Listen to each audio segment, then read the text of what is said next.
সর্বাধুনিক সামরিক প্রযুক্তি ও সক্ষমতা থাকা সত্ত্বেও গত 12 দিনের তীব্র সংঘাতে ইরানের কাছে ইসরায়েল উল্লেখযোগ্যভাবে পর্যুদস্ত হয়েছে।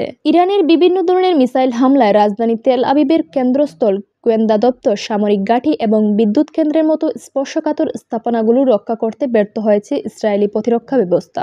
এর ফলে ইসরায়েলের বিভিন্ন অঞ্চল কার্যত ইরানের মিসাইল পরীক্ষার ক্ষেত্রে পরিণত হয়।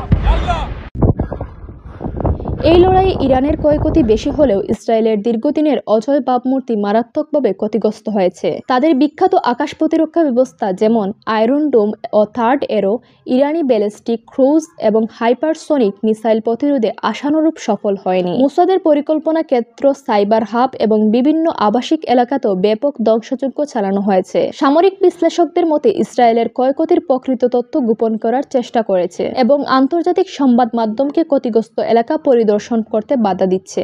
অন্যদিকে ইরানে ইসরায়েলের পাল্টা অভিযানে প্রধান লক্ষ্যগুলো যেমন পরমাণু প্রকল্প ধ্বংস, ইসলামী সরকারের পতন ঘটানো এবং মিসাইল কেন্দ্রগুলো অকার্যকর করা, কোনোটিই অর্জিত হয়নি।